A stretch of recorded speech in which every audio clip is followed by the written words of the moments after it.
Hello all. Thanks for joining this video, and this is the first video from this channel.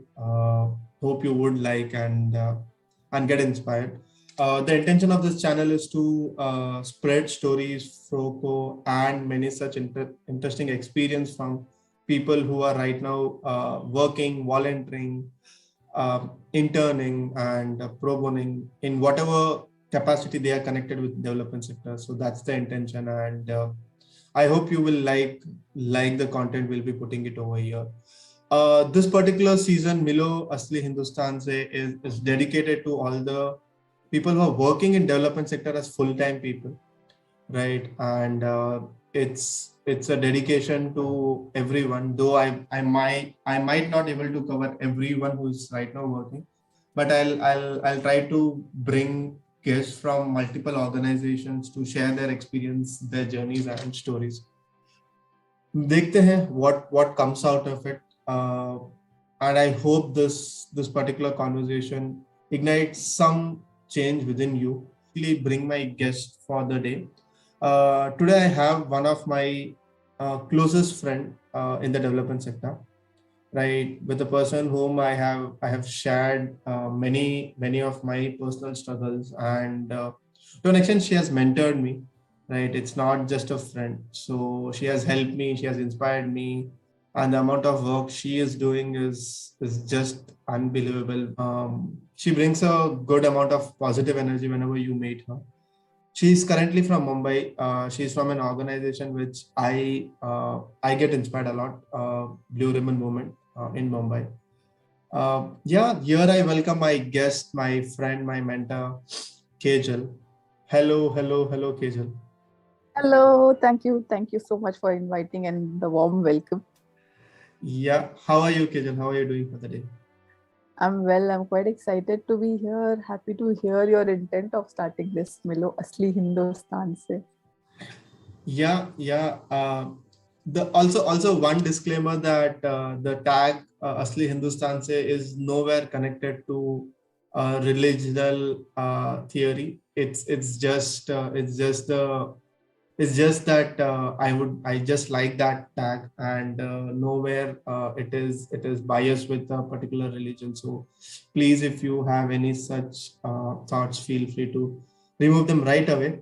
So here we start. Hi Kejal, thanks for joining. So Kejal, where are you from, and what have you been lately?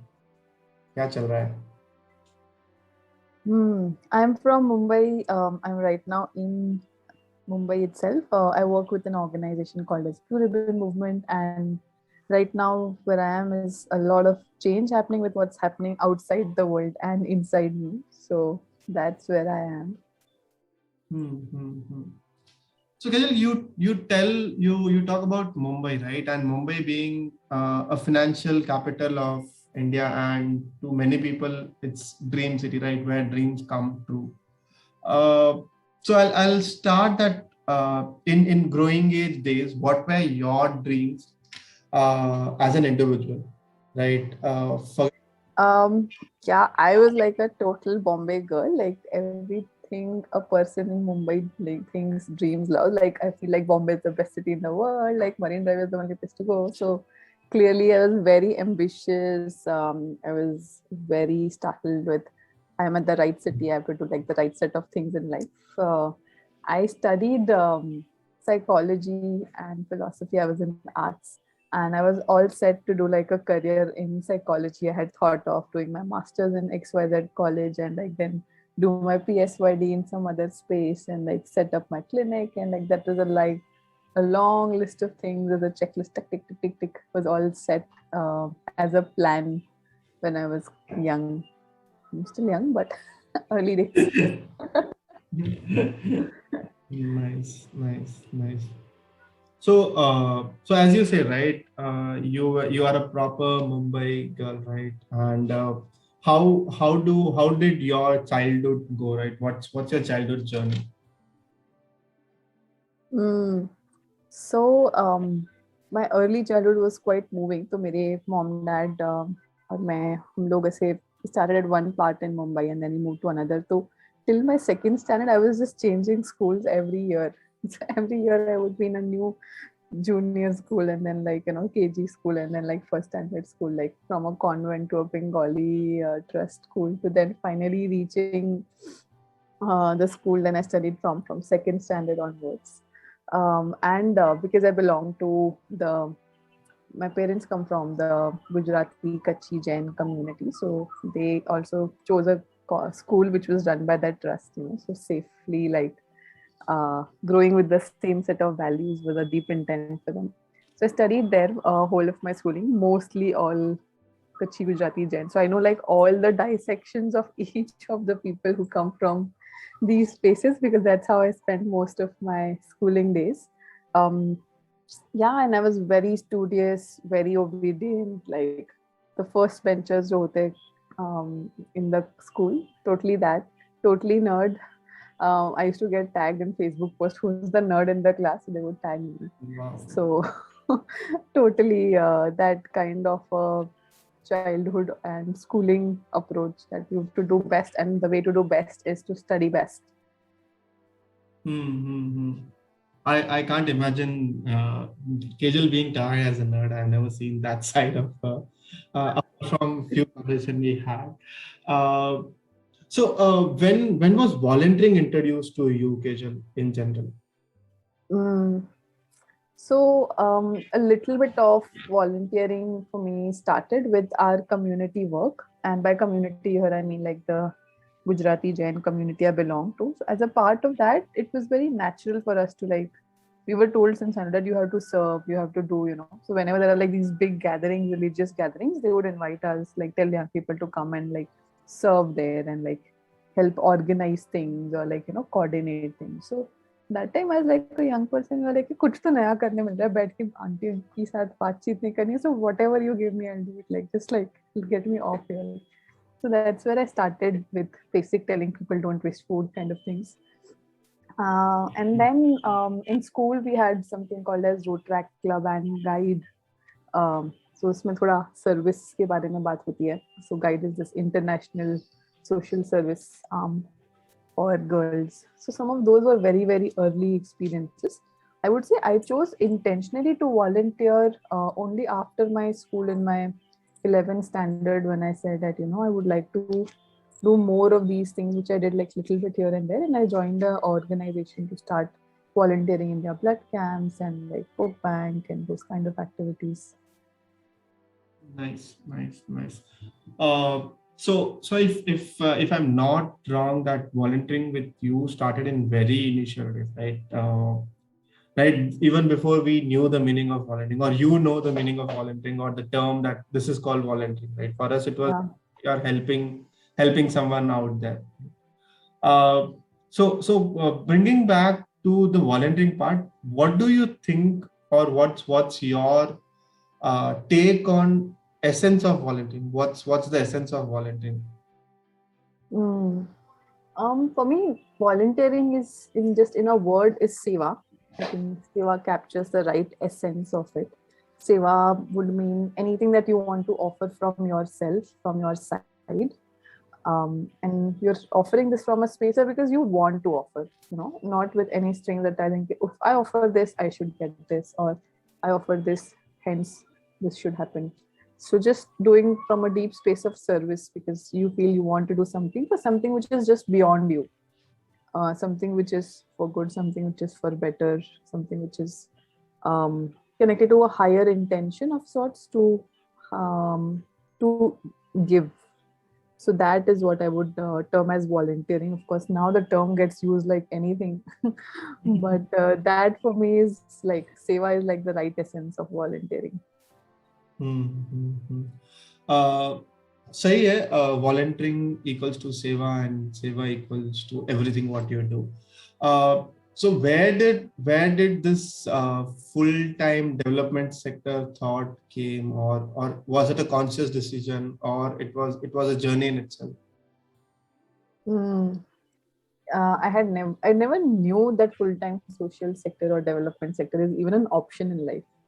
So after my schooling, I just started volunteering. So I did this NGO, which I told already, and then I was doing NSS, which used to be like national service scheme in all the colleges. So I just did that again, and that kind of experimenting, trying kind of continued. And in that process, I bumped into the Blue Ribbon Movement. And in my second year, I was doing a fellowship program with them where I had to work with civic issues and those kind of things. I really liked that. And I'm like, this is really nice. Like, right, like the way I was volunteering was not just about some action I was doing, but I was also focusing on mindset shift. And for me, like that captured the essence of how social change should happen, because it's just more beyond just action. It's also transformation of mind, heart. Um, so that's kind of, I really liked it. So I did it 1 year, and I said, okay, let me continue again and like support the next year, next set of fellows, because the way I have received this, I would like it to pass on further. So I just did that along with my final year. And it just so happened that I realized that okay, these guys do it like a full-time engagement also. Like there are some people who definitely are full-time employed to kind of run these, and they asked me if you would like to do it, and I'm like, this seems nice, like this seems interesting, but I was not sure if I really wanted to do that, because I had like this whole trajectory in my head of like doing psychology and like becoming a psychologist and a counselor and whatnot. So yeah, I said like let's do one thing. It seems exciting, and I can anyway any always go back to psychology and do it. But let's try this for 1 year. So I used to really like I started experimenting it, and as I did 1 year after the other year, I would take decision of maybe more and more, and then I think after a few years I said, like take it or leave it, and that's when I decided like this is it, kind of a thing, and continued full time in this space. Mm-hmm. Now that's an interesting question I have. So when you took this shift, or you started experimenting, right? There is a general saying in our community that "log kya kahenge," right? And were you able to? Did you had that moment, right? "Log kya kahenge" moment with your parents? Hmm. Early days, my parents were, I think, really okay. They like, kuch to kar rahi hai, but it's okay. Whatever she's doing, till then she's enjoying and she's learning and it's for a good. It was all fine. So I would say that initially went on quite well, but as I started making these full-time kind of decisions, they weren't really sure of what I was signing up for, because they're like, but like, why do you have to do a job? Like, can you not just do it as a volunteer? I said, no, I want to do like my all my time just this. So then I need like sort of financial viability, and hence like the job model. Um, so then they're like, okay. At the first time they were like, okay, because my mom was just relieved. Psychology छोटी लगती है, कुछ भी करेगी चल जाएगा. So at first like they were quite happy about it. Uh, and then later on, I think it became a question. But they know I'm doing something good, I'm doing something nice, but they can't make sense of what exactly I'm doing, right? Because for a generation of people, social change is a lot around just directly serving the needy and the poor. So social change in their idea is very simple, like khana dena, ye wo kind of thing, which they also engage in. So when I am engaging in a kind of social change which is much more abstract in a way, mindset shift की बात करते हैं या उससे भी longer term vision की बात करते हैं. So it's not very clear for them कि भाई है क्या. So I think then that question for them keeps coming when somebody asks them, what is your daughter doing? And they can maybe at most say she's working in NGO, but what is that NGO doing? Then that becomes like a little complex for them to explain somebody. Mm-hmm. Nice. So fortunately, you didn't had that model, or that wave, that "log kya kahenge" moment. That's good to hear. Coming back to your experiment of 1 year, right? What was that transformational like? See, it was much more for me. I was doing volunteering and these kind of things anyway. I think what for me really clicked is this whole combination of inner change and outer change happening together. Either only focusing on inner change is like this whole self-help spiritual kind of zone of things. Like a lot of people just do that, but then they have no response to what's happening outside the world and like what they want to do about it. And I find it very weird. I'm like, Dunia jal rahi hai, how can you sit peacefully? And then like then there is some set of people who want to just do outer chain, or like impact, run. But I'm like, even if you convince that person to do that act once, if he's not going to continue doing it later on, is there even a point? And Mm-hmm. hence, for me, this right balance of inner and outer change happening together was captured with volunteering and the way BRM did volunteering, because they made sure people did action, but they also took them through an internal journey of reflection along with it, understanding why this is important. And when I did my 1 year stint of saying that, I would like to do this and let's see what happens, I could see what it takes to do it, what happened to each person who went through those journeys. And I could see what happened to me as I went through these journeys, because I had this glamorous idea ki, oh, main to duniya badal dungi kind of thing. But I realized there's so much about me, myself, I need to unlearn. I need to look at things differently. I need to expand my learning. I need to change my own individual acts differently. So a lot of personal shift also happened in the process. And I'm like, if I want myself or the world I want in my life includes both these things. Any one thing will not like suffice for me in my ideal world. Mm-hmm.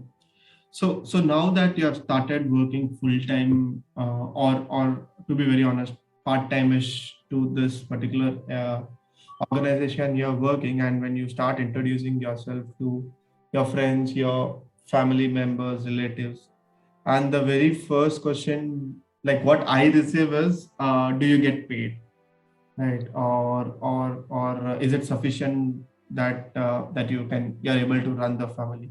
What's your response to such questions? Every development social change sector person has heard this question minimum 15 to 20 times in their life. Minimum. Life to Mhm. show, I think, starting of the year. So this is always, it keeps coming at. Uh, I think one is I had to say that yes, I get paid, right? And it is true. And while it may seem as dichotomy thing that you get people to volunteer, but then why are you getting paid for it? Because I'm like, people are spending only like few hours a week. I'm spending like every minute of my day doing it. And if I have to be able to live and continue doing this, then I need to kind of get some remuneration, right? Um, of course, everybody can be volunteering, but the whole point is when you really want deep transformation, if you don't have in-depth understanding of the how the deep transformation will happen, if you're not fully immersed into it, it is really tough to reach that amount of depth and that kind of impact. And hence, we need at least a few people who build this expertise. Like, because I had to acknowledge. I left my education quite early on, just after graduation. A lot of my friends would study even later, like they studied a couple of more degrees after it. So I think initially financial conversations never really even came up. It's only now later years that finances becomes a conversation. Um, and I think for me, I had to also explain the whole part of, or at least that's how I explain it to a few people. Not everybody lands up asking, because people also feel very uncomfortable asking it. At least a few people who ask, I guess I had to say that I may not be paid as much as a corporate employee may be paid, or I may not of the same skill, expertise, and everything else. And for me, it is okay, because I have one is designed my life in a way that I am able to live with what is needed for myself. So definitely, if I have to have an option of luxury, there is endless need for luxury, endless need for like buying things, living a certain lifestyle. So there are those kind of ambitions definitely there. But will does that idea of ambition, luxury, um, kind of fit with the idea of the world I want to create? No. So then it's dichotomy, right? Like, so if I'm saying that I want redistribution of power and money in the society, and I want like people, each of us to at least have enough, then for me the idea of economics is also connected to how do I have enough that suffices my need. So ऐसे गरीबी भी तो नहीं रहना है. So, and what is that enough beyond a point? So there is no limit to earning. Like you ask some people, corporates, they're like more. There is no end, right? Because then you get used to a certain lifestyle. You want to maintain the lifestyle for a certain status quo. I'm like, I am not in the status quo game. I am not in the lifestyle game. I'm in the social service team. So I want to earn definitely for whatever I need to live off at my basics. Few luxury points, of course, because I don't want to self deprive also. So few luxury points definitely. But ठीक है, साल में एक बार या दो बार, हर week नहीं, right? So that's the negotiation, and hence like a certain financial model fits in better and fits well with the idea of the world. Nice. So ये तो हो गई. This is about your financial thing, right? What's the satisfaction you're getting from doing or working in development sector, right? Apart from your goals as an organization or as an individual. Yeah, I think there is deep satisfaction that I am adding to something better and good in the world. And just knowing that you are not harming the planet in times when things are so bad, in times when countries are really breaking down and COVID hai or ye Afghanistan mein kuch chal raha hai. In that at least you know you are trying like one very very minute bit of it, but you are still trying something that is adding to good. I think just that satisfaction of sleeping at night with that for me is priceless. And then when you engage with people who feel the transformation, right? So when I engage with young people whom I work with and I see it, I'm not like just making it up in my mind, I see it in them. They speak it out to me saying कि भाई इसकी वजह से मुझे ये change हुआ, this is how I learned, this is how I grew, this is what helped me transform myself, this is what made me file a complaint for my civic change in my locality. I see that happening every day, and just seeing that is priceless, that this is happening good. So every day, even if it's like a little drop in that ocean, that little drop adding up feels great joy. So you were saying, right, that little joy in the current ocean or the big ocean. But currently, as current affairs, right, you see there is a country which is burning, or which is like out of no humanity that we can accept such things happening. What's your stand, or what's your thought on that? What's my thought on we are not able to do much about it? Yeah, currently like Afghanistan, Right. there are videos which are very disheartening, and as a human can't accept such behavior, right? So what triggers you, and second, what are something which as an individual we can do? Yeah, it is painful, it is really painful, and for me it is even more painful because I have friends there. I've been to that country. I know many people there who are doing inspiring, amazing work there. I just have goosebumps like even saying this, but yeah, I think the first time I heard it, I was like, something is happening, and maybe I should, it may be like some small thing, and then it just kept adding on and building up. And then I started like checking on a few friends, and then I also, Blue Ribbon also works with South Asian Youth Conference, which is where we'd gone to Afghanistan. And some organizers from there also reached out saying that they needed some support to kind of figure their visas and all of that. So being able to, in those times, help them, or just finding whatever minimum contacts you have, or just sharing, like yesterday I saw somebody posting on Facebook about one of the ways they're helping people to kind of come out of there in whichever ways. So somebody posted that, so I tagged some people I know who work on these South Asian causes and said that, why don't you look at it, um, sorry, and nothing else, and just checking on with those people. And if you don't know anybody from that country, which is more likely possible, like if there were some other countries I know and I don't have friends, but not disconnecting from it and not being disinterested, or not saying that this is not affecting me, so I am just going to look at the video and like just not care about it and go back to life. Like holding the pain in your heart and knowing that even if you don't know somebody directly, but indirectly they're still your brothers and sisters there, and what's happening to them is somewhere because all of us are also part of it. So for me, I would say that the basic, if you don't know anything to do, like you don't know what to share, you don't know whom to reach out, anything else, but just not ignoring it and not being cold-hearted or just shunning away and not being even reading it or knowing about it.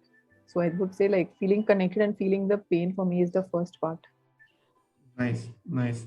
So you brought a really good point, right? Your visit to Afghanistan, BRM, organizing the South Asian conference. In development sector, like I've been part of development sector for a long time and also been full time for last 4 years. Uh, what's your take on relationships, right? I'm not talking about male female relationship at an org level. What's your take on that, and how important role does that play? It is certainly very important. I think if there is going to be, and I think the pandemic definitely proved a lot of this, right? So if Correct. there is anything, any time which is not working, the only thing that helped is having this whole feeling of community and having this connection with other people and like reaching out to them and supporting them. Endless number of people were walking on the road, and then some people just felt like offering them, and then they felt a certain relation with them is why they offered. So just at an individual level, the way feel a certain relationship and we offer an individual organization level as well, it's the same thing. If my organization is good at something and if yours is better at something else, how do the two of us learn from each other, add on to each other, and support each other in those ways rather than feeling like we're competitors, so we have to up each other's game, but looking at it as a collaboration, because at the end of the day it's like all of us are playing as one team for making this world a better place. True. So for me, relationships play, the collaboration is not like those cut and dry two logos on a poster together doing one event, right?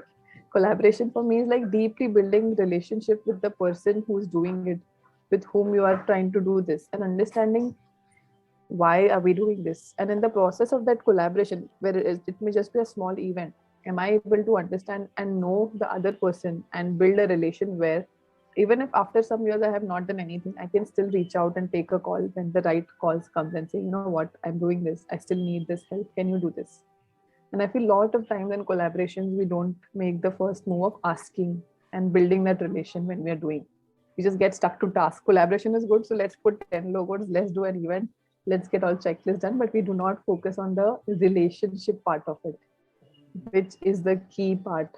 What manifests is just like it's great, but the key is this. Nice. Uh, so now I would like to hear about your work in BRM and what BRM is doing out there. What PRM is doing. I guess like a simple answer would be BRM works with young people building leadership for a better world. Now, this building leadership and creating a better world both happen in many, many ways.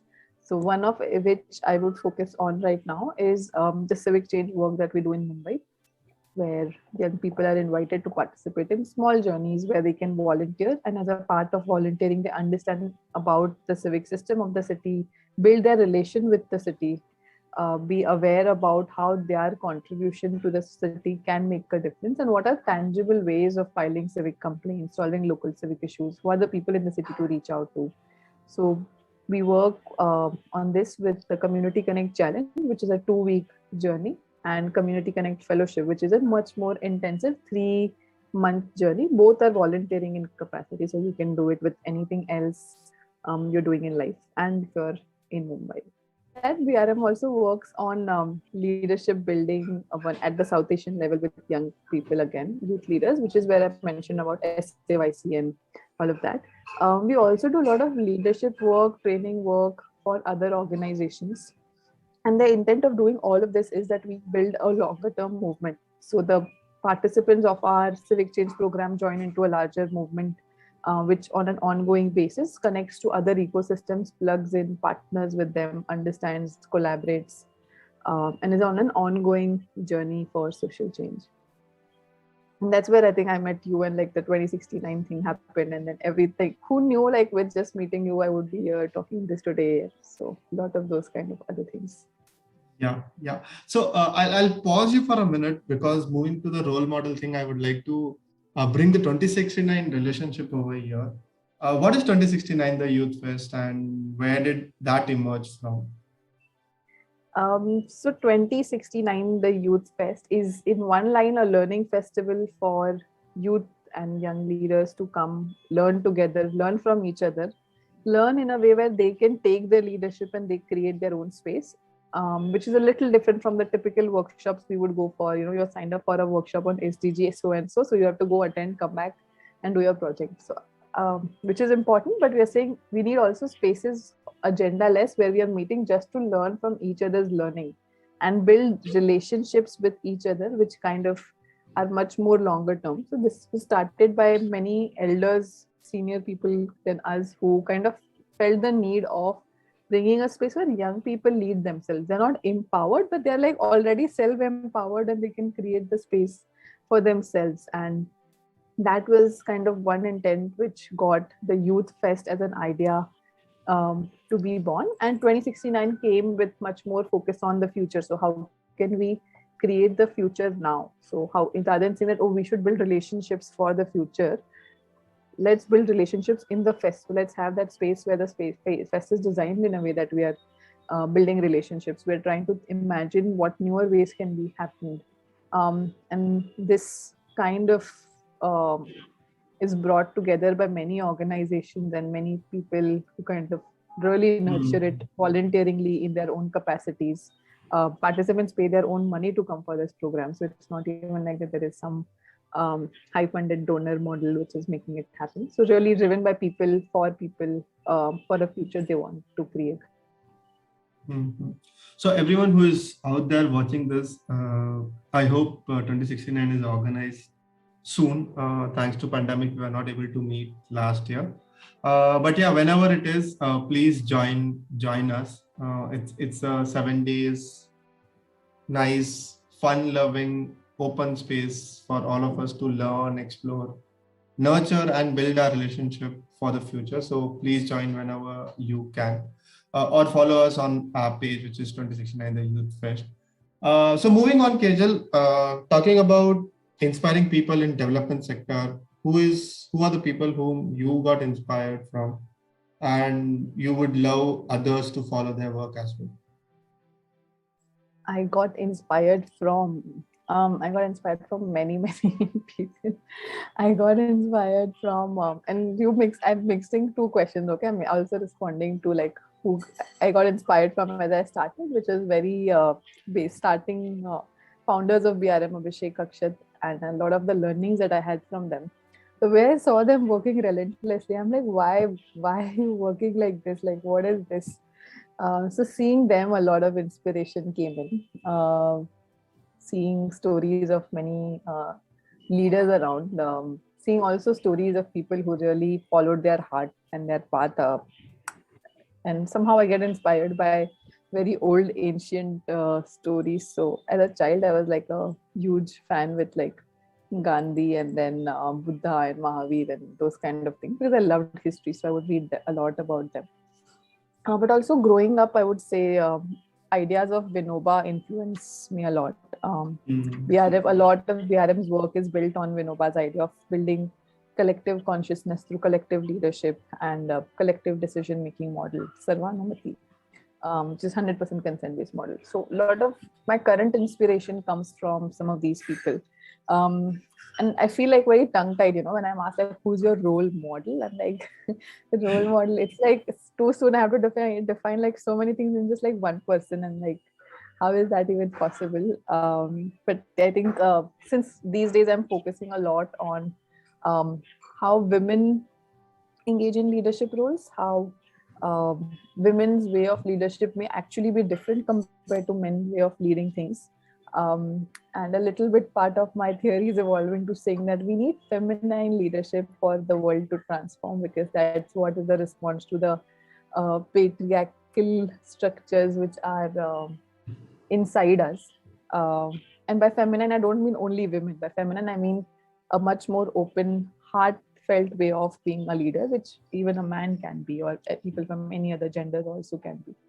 So I'm reaching there. So hence, right now, a lot of my role models are somehow women leaders. So one is Sita Aunty from Bhumi College, Bangalore.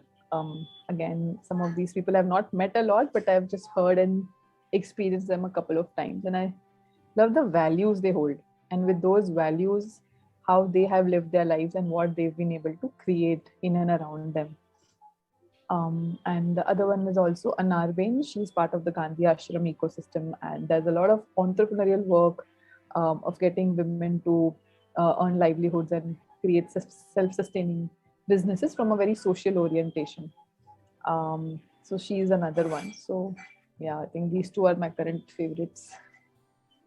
Oh, I have not met Sita Aunty, but I have met Anar Ben in Sugar DSI, and I really, I very strongly remember one of her statement was the importance of engine and dabba. Right, she was using as a metaphor that for a train to run properly, it's responsibility of both the engine and the dabba, not just engine or not just dabba. So that triggers and that ignites plenty of thoughts in my head that every stakeholder in community is important, right? Let it be right, and every stakeholder or every engine or every dabba needs to be given equal amount of trust, love, respect for the betterment of the community. So yeah, that's good.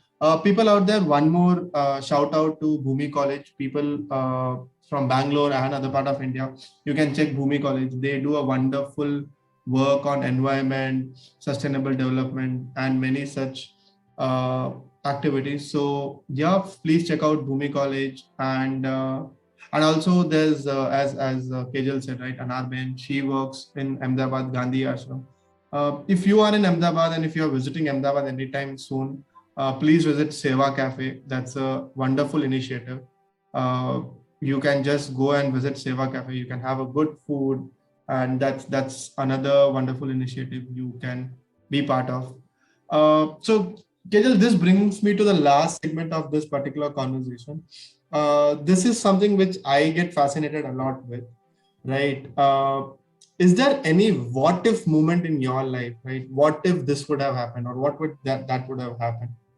And what now I'm putting you in a spot, I would say, not a space, spot where I would love to hear one moment from your development journey that what if this would have happened? What if, I think one of my key what ifs would be my second year at BRM, I would say. 2015, I think, whatever second third, 2015, I remember the year.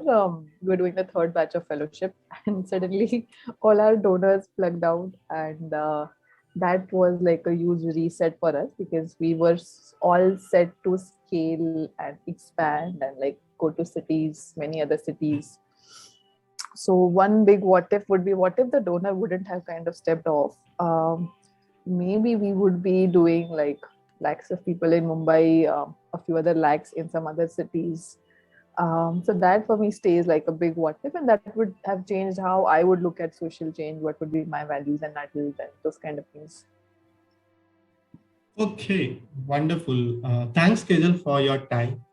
Anything you would like to plug in for your viewers? Anything about BRM or any other initiative you are part of? Anything you would like to plug in?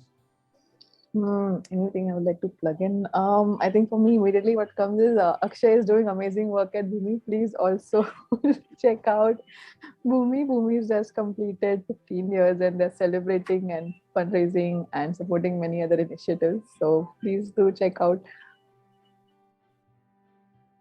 Okay. Thank you so much, Kejal. It's been always my pleasure to talk with you, and you have inspired me and many of others to work and to keep our motivation high. So thanks for being there for us, and looking forward to work with you a lot in future. Thank you so much. Thank you so much for having me here. It was a lot of fun. Okay, thank you.